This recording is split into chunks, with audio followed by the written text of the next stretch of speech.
وصحبه أجمعين. أما بعد فأعوذ بالله من الشيطان الرجيم. بسم الله الرحمن الرحيم. يا أيها الذين آمنوا أطيعوا الله وأطيعوا الرسول وأولي الأمر منكم. اے ایمان والو، تم اللہ کا کہنا مانو اور رسول کا کہنا مانو، وأولي الأمر منكم، اور تم میں جو لوگ حاکم ہیں ان کا بھی۔ یا أيها الذين آمنوا أطيعوا الله وأطيعوا الرسول وأولي الأمر منكم، اے ایمان والو، تم اللہ کا کہنا مانو اور رسول کا کہنا مانو اور تم میں جو لوگ حاکم ہیں ان کا بھی۔ اہل ایمان کے لیے زندگی گزارنے کا جو ضابطہ ہے وہ اللہ اور اللہ کے رسول کی اطاعت ہے، اللہ اور اللہ کے رسول کی اطاعت۔ اور وہ شخص اتنا ہی کامیاب ہے اور سعادت مند ہے جتنا وہ اللہ اور اللہ کے رسول کی اطاعت کرتا۔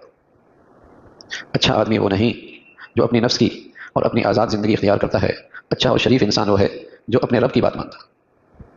شرافت کا معیار اور اچھائی کا معیار یہ نہیں کہ جو جی میں آئے وہ کر رہا ہے، شرافت اور سعادت کا معیار اور پیمانہ یہ ہے کہ یہ اپنے محسن حقیقی اور اپنے خالق اور مالک کی کتنی مانتا ہے، یہ شرافت کا معیار۔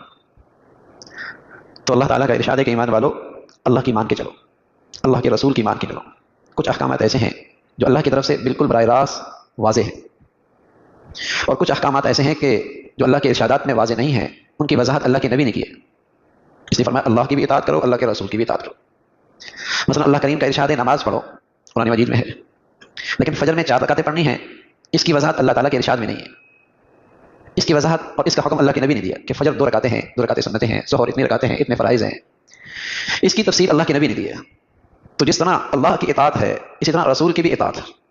زکوٰۃ کا حکم ہے، اللہ کریم کا حکم ہے کہ زکوٰۃ دو، لیکن سال میں ادا کرنی ہے، 2 سال میں ادا کرنی ہے، 5 سال میں ادا کرنی ہے، یہ اللہ کے نبی نے بتایا۔ ہر ایک نے ادا کرنی ہے یا صاحب حیثیت نے ادا کرنی ہے، یہ اللہ کے نبی نے بتایا۔ کتنی ادا کرنی ہے اس کی وضاحت اللہ کے نبی نے فرمائی۔ تو اس لیے فرمایا کہ اللہ کی بھی اطاعت کرو، اللہ کے رسول کی بھی اطاعت کرو، اطیعوا اللہ واطیعوا الرسول، اللہ اور اللہ کے رسول کی۔ بعض لوگ کہتے ہیں بس ہمارے لیے تو قرآن کافی ہے، بعض لوگ ہمارے لیے قرآن کافی نہ بھائی، قرآن بھی ضروری ہے، اور قرآن کی شکل، قرآن کی تفسیر اور وضاحت کے لیے جو نبی کی زندگی ہے، حدیث ہے، وہ بھی ضروری ہے۔ ہمارے لیے تو اللہ کا قرآن کافی ہے۔ تو اللہ کے قرآن کے سمجھنے کے لیے نبی کی زندگی ہے، نبی کے ارشادات ہیں، آپ نے اسی قرآن کی تفسیر فرمائی ہے، اسی کی وضاحت فرمائی ہے، اسی کو آگے بڑھایا ہے۔ تو رسول کی اطاعت بھی اللہ کی اطاعت ہے۔ یا ایھا الذین آمنوا اطیعوا اللہ واطیعوا الرسول۔ اس کے بعد تیسری چیز آتی ہے حاکم وقت۔ اگر حاکم اللہ کا فرما بردار ہے اور خلیفۃ المسلمین ہے اور وہ اپنے سے اوپر والے حاکم کی بات مانتا ہے، یعنی احکم الحاکمین کی، تو تم بھی اس کی بات مانو۔ اس لیے وہاں یہ نہیں فرمایا، یہاں تو فرمانا یا ایھا الذین آمنوا اطیعوا اللہ واطیعوا الرسول، جب تیسری بات آئی تو فرمایا واولی الامر، وہاں یہ نہیں فرمایا اطیعوا اولی الامر، اس لیے کہ حاکم وقت کی بات تبھی ماننی ہے جب اس کی بات اللہ اور اللہ کے رسول کے خلاف نہ ہو، اللہ اور اللہ کے رسول کے خلاف نہ ہو۔ جب وہ اپنے سے اوپر والے حاکم کی بات مان رہا ہے جو احکم الحاکمین ہے، جو بادشاہوں کا بادشاہ ہے، تو پھر تم اس کی بھی بات مانو۔ اسی طرح بس اوقات حاکم وقت کوئی شرعی فیصلہ تو نہیں کرتا، لیکن انتظامی فیصلہ کرتا ہے، انتظامی فیصلہ کرتا ہے، تو اس انتظامی فیصلے کے اندر بھی حاکم وقت کی بات ماننی ہے۔ مثلا وہ یہ تو نہیں کہتا کہ ہفتے میں گائے کا گوشت اور بکرے کا گوشت حرام ہے، وہ یہ تو نہیں کہتا، لیکن انتظامی لحاظ سے وہ یہ کہتا ہے کہ گائے کا گوشت، گائے صرف اس دن ذبح ہونی چاہیے ہفتے میں، بکرے صرف اس دن ذبح ہونے چاہیے، یہ ایک انتظامی چیز ہے۔ یا وہ انتظامی طور پہ یہ کہتا ہے کہ بچوں کا اسکول کا وقت اتنے بجے سے اتنے بجے تک ہونا چاہیے، یا بچے کی چھٹی کا دن فلاں دن ہونا چاہیے، تو یہ انتظامی چیزیں ہیں۔ ایسی اجتماعی زندگی کے اندر کوئی حاکم وقت نظم بنانے کے لیے انتظامی لحاظ سے جو شریعت سے نہیں ٹکراتا اس کا فیصلہ، اس کی اطاعت کرنا بھی ضروری ہے۔ اجتماعی نظام تبھی چلے گا، اجتماعی نظم تبھی چلے گا۔ اب بس اوقات اشارے لگے ہوتے ہیں سگنل پہ، کچھ گاڑیوں کو چلنے کے لیے کہا جاتا ہے، کچھ کو روکنے کے لیے کہا جاتا ہے، وہ انتظامی چیزیں، اس کی اطاعت ضروری ہے، اس پر عمل ضروری ہے، ورنہ بد انتظامی ہو جائے گی۔ تو ایسی ہی قومی سطح پہ معاشرے اور سوسائٹی کے لیے کچھ انتظامی امور طے ہوتے رہتے ہیں، کچھ انتظامی قوانین نافذ ہوتے ہیں جو شریعت سے نہیں ٹکراتے۔ ظاہر ہے اگر کوئی اعلان ہو جاتا ہے کہ پورے ہفتے کے اندر جانور کا ذبح کرنا صحیح نہیں بلکہ ان 2 دنوں کے اندر ذبح کیا جا سکتا ہے، تو کہیں یہ فتویٰ نہیں آتا کہ اس نے اسلام کے خلاف کوئی کام کیا، کہیں یہ فتویٰ نہیں آتا کہ اس نے شریعت کے خلاف یہ فیصلہ کیا، وہ ایک انتظامی چیز ہے۔ تو انتظامی لحاظ سے اسے اختیار ہے۔